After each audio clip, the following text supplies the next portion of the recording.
मजार पे जाने वालों, तुम लोगों को मरने के बाद भी मुक्ति नहीं मिलेगी। और तो और तुम्हारे परिवार के लोग भी उसी गति को पाएंगे जिस गति में तुम खुद जाओगे।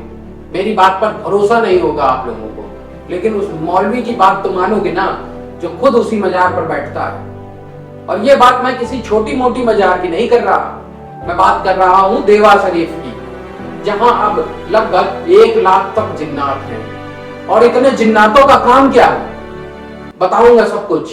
तो दोस्तों, जय श्री राम। आप सभी का स्वागत है आप सबके अपने चैनल तंत्र मंत्र ब्लॉग्स पर। अगर आप हमारे द्वारा सनातन संस्कृति के लिए किए गए प्रयासों को बल देना चाहते हैं तो वीडियो को अंत तक देखिए और जानिए कि कैसे कैसे उपाय करिए मौलवी और मौलाना आपकी आत्मा को बंधक बना रहे हैं। तो अगर आप भी मुक्ति पाना चाहते हैं तो मजार पर जाना बंद कर दीजिए। और अगर आपको ये वीडियो जरा सा भी पसंद आए तो एक लाइक जरूर करिएगा और साथ ही हम तक अपना सहयोग पहुंचाने के लिए चैनल को सब्सक्राइब जरूर से जरूर करें, क्योंकि सनातन को बचाने हम सबको आगे आना होगा। आज मैं आप सबके लिए ऐसी सच्चाई लेकर आया हूं जिसको सुनने के बाद अगर आप मजार जाते हैं तो जाना बंद कर देंगे, क्योंकि इन मजारों पर जो खेल चल रहा है वह इतना घिनौना है कि आप जैसे सच्चे और ईमानदार इसके फेर में कब फंस जाते हैं पता तक नहीं चलता। एक और बात जो आपको जाननी चाहिए वो ये कि आपके मजार पर जाने के बाद आप अपनी नजर में तो हिंदू बने रहते हो, लेकिन आपकी आत्मा को वो मौलवी मुसलमान बना देते हैं। और ये तय हो जाता है मजार के चक्कर लगाकर मन्नत मांगने के बाद। बस नहीं बदला जाता तो केवल आपका नाम। आप सबके लिए एक ऐसा प्रमाण लेकर आया हूं जिसे देखने के बाद आपको मेरी बात पर भरोसा हो जाएगा। देखिए ये सज्जन कौन है और क्या कह रहे हैं। आप सबकी जानकारी के लिए बता दूं कि ये कोई आम शख्स नहीं है, बल्कि एक अच्छे ओहदे पर पुलिस में अपनी सेवा दे चुके हैं। राष्ट्रनीति न्यूज चैनल पर दिए अपने इंटरव्यू में जो बता रहे हैं वो सुनकर आपके होश उड़ जाएंगे। वो बता रहे हैं कि मौलवी मजार पर आए लोगों को मन्नत मांगने के लिए कहकर कैसे अपने जाल में फंसाते हैं और पुलिस अधिकारी कैसे मौलवी से मजार की सच्चाई निकालते हैं। जरा सुनिए इस क्लिप को। मजारों पे एक मौलवी साहब थे यहीं पे देवा शरीफ में।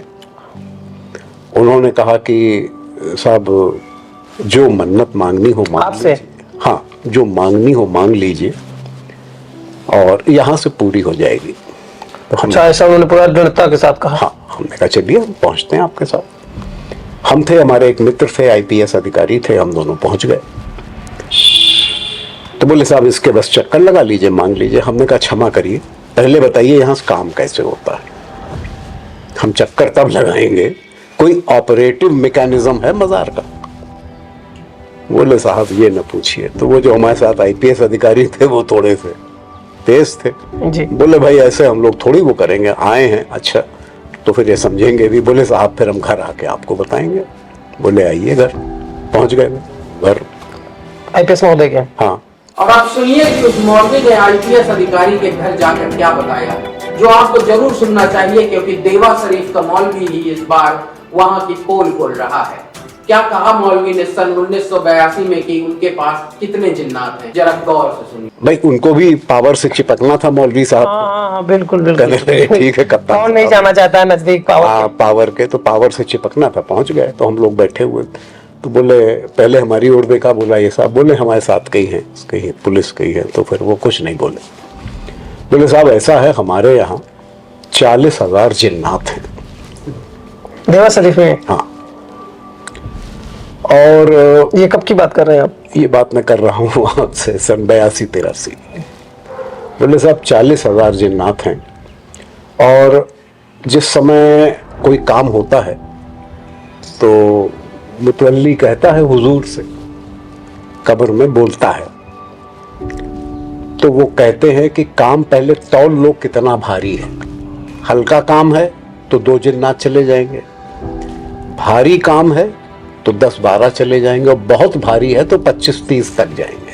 अच्छा, लिमिटेशन है हर वर्ग की उनके पास। हाँ, हर चीज का उनके पास कैटेगरी है। अगर बहुत बड़ा काम है तो कहने लगे मान लीजिए किसी का सामान चोरी हो गया है, वो पता लगाना है कौन ले गया है, क्या ले गया है, तो 1 से 2 जिन्नात काम कर देते, चोर मिल जाएगा। कह रहे लेकिन अगर किसी को नौकरी वगैरह दिलानी है तो फिर कम से कम 5-10 जिन्नात जाते हैं। मजारों पर चल रहे जिन्नातों के इस खेल का और मौलवी की उस सच्चाई पर आपको अगर अभी भी भरोसा नहीं हुआ है तो आगे वीडियो में आपको पता चलेगा कि कैसे इन मजारों के मौलवी इन जिन्नातों से काम लेते हैं और आपको कसम लेकर एक तरह से बंधक बना लेते हैं। देख तो बोले ये काम कैसे करते हैं? बोले साहब काम कैसे करते हैं, देखिए नौकरी आप जानते हैं आदमी आदमी कोई देता है, चाहे प्राइवेट हो चाहे सरकारी हो। मैं कहा बात तो सही कह रहे हो, इंटरव्यू तो होता ही है, बोर्ड बनता है, आदमी देता है, नौकरी ही देता है। अच्छा उस जमाने में इतना रिटन भी नहीं था सन 80-82 में, तो डायरेक्ट इंटरव्यू से ही बहुत लोग बहुत नौकरी अच्छी पा जाते थे। तो बोले उसमें वो जिन्नात जाते हैं और उस आदमी के दिमाग को कैप्चर कर लेते हैं, कर देते हैं और बस उसे ऐसे ही थोड़ा सा भाई ये बड़ा अच्छा है बड़ा अच्छा है और बस वो दस्तखत कर देता है, सब काम हो जाता है।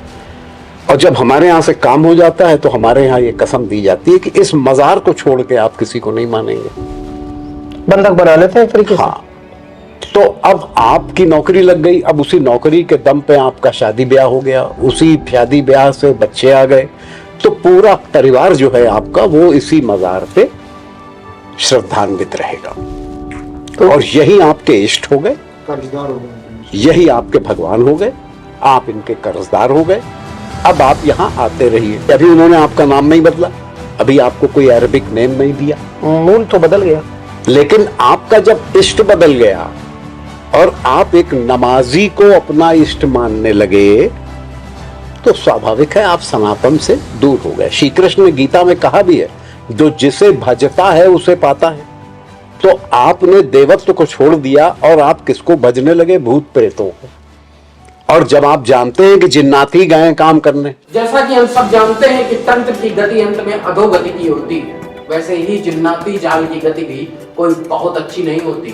तंत्र करने वाले तांत्रिक तो इसके बारे में बता भी देते हैं, हम भी अपने कुछ वीडियो में डिस्क्लेमर का यूज करते हैं, लेकिन ये मजार वाले मौलवी आपको कभी नहीं बताएंगे कि असलियत क्या है। इतना सब जान लेने के बाद आइए अब जानते हैं कि मौलवी ने आगे क्या बताया कि वह अपनी औलाद के लिए नौकरी मजार पर क्यों नहीं मांगता। अब इसका अंत सुनिए तो आप दहल जाएंगे। उसके बाद उन मौलवी साहब से पूछा गया कि मौलवी साहब ये तो बड़ा अच्छा है, आपका लड़का भी करने लगे। हाँ साहब हमारा लड़का नौकरी ढूंढ रहा है। तो बोले आपने मजार से मांगी? बोले हमने तो नहीं मांगी साहब। तो बोले ऐसा क्यों? कप्तान साहब ने पूछा ऐसा क्यों आपने नहीं मांगी? बोले साहब हमने इसलिए नहीं मांगी कि बाद में बड़ी छीछा लेदर, मैं तो फंस गया, अपने बेटे को नहीं फंसाना चाहता हूँ। तो बोले भाई क्या छीछा लेदर है, जरा इसका ये अब लगा ऐसा कोई नया पिटारा खुला। हाँ, बिल्कुल ये तो कुछ एक नई फाइल खुल गई। अब लोगों ने कहा ये भाई क्या छीछा लेदर। बोले साहब होता ये है कि जब आप मजार से बंध जाते हैं और जब आखिरी समय आता है तो वहां आप अगर हिंदू हैं तो आप ये सोचेंगे कि आप मरते समय आपको हनुमान जी लेने आएंगे या शंकर जी के दूत लेने आएंगे, कर्मोनुसार, या विष्णु दूत लेने आएंगे, है नहीं, यमराज आएंगे, यमराज जो भी होगा आपका।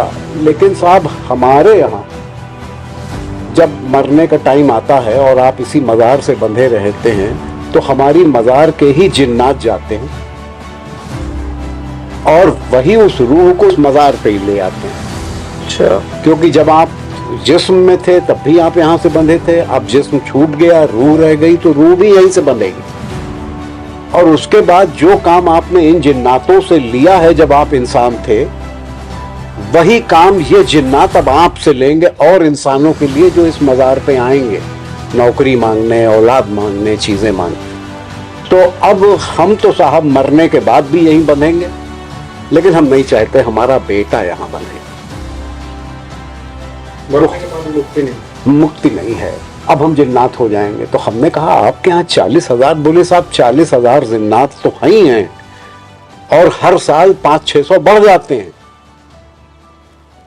क्योंकि और रूहें आ जाती हैं। और अब सबसे ज्यादा महत्वपूर्ण बात जो कि इस पूरी वीडियो की जान है, क्योंकि मजार पर जाने और मुक्ति में क्या संबंध है, कुछ लोग अभी भी होंगे जो इस बात को नकारेंगे। उन लोगों के लिए ये सुनना बेहद जरूरी है। तो सुनिए, जब आप फर्स्ट हाफ सोचते हैं कि यहां से चीज मिल जाती है, लेकिन सेकंड हाफ आप नहीं जानते हैं कि बाद में हार्वेस्ट होके यहीं आएंगे और हम भी जिन्नात बन के घूमेंगे, तो भैया ऐसी जगह आने से फायदा क्या, हम अपने देवता से मांगे, जो हमारे कर्म में होगा और जो उसकी कृपा होगी हमें मिल जाएगा। तो मुक्ति तो मिलेगी जीवन में, मतलब हम मरने के बाद भी फंसे रहे हैं और हजारों साल फंसे रहे हैं, तो हमने ऐसे ही पूछ लिया, हमने कहा साहब ये देवा शरीफ में आपका जो सबसे पुराना जिन्नात कितना है? बोले साहब बाबा तो हमारे 400 साल पुराने हैं, लेकिन साहब यहाँ पे 1600 साल के जिन्नात हैं।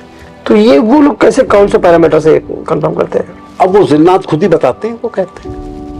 अच्छा, यही चीज स्वरूपानंद सरस्वती शंकराचार्य ने भी हमको बताई। आपकी वार्ता हुई उनसे? हाँ, उनसे मेरी वार्ता हुई। मेरी असल में उनका जो स्टाफ ऑफिसर हैं वो हमारे काफी करीब थे, ब्रह्म विद्यानंद जी।